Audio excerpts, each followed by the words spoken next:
ఓం సాయిరామ్.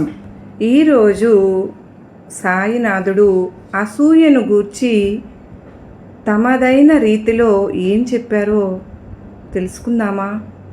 ఒకసారి నానాసాహెబ్ చంద్రకర్తో బాబా ఇలా అన్నారు, అరిషడ్వర్గాలలో అసూయను జయించటం అతి తేలిక.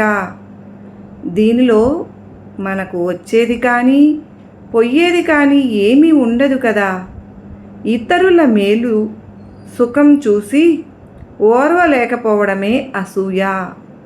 ఇతరులకు ఏదైనా మంచి స్థాయి కానీ ఐశ్వర్యం కానీ వస్తే అది చూసి ఓర్వలేక వారిని గూర్చి లేనిపోని మాటలు కల్పించి దూషిస్తూ ఉంటారు.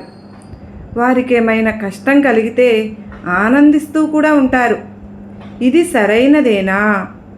వారికెవరికో మేలు జరిగితే అందువల్ల వచ్చినటువంటి నష్టం ఏముంది? కానీ మనుషులు ఈ విషయం ఆలోచించరు. పక్కవారికి మేలు జరిగితే సంతోషించగలగాలి, లేదు అది మనము పొందేందుకు ప్రయత్నించాలి. అంతేకాని ఆ బాగుపడ్డవారు మనదేమీ లాక్కోలేదు కదా, వారి కర్మ ఫలితంగా అది వారికి లభించింది, దానికి ఊరికే మనం వగచినందువల్ల లాభం ఏమైనా ఉందా?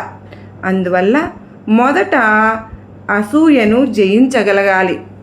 నాకైతే ఎవరైనా సంతోషంగా ఉంటే చూడాలనిపిస్తూ ఉంటుంది.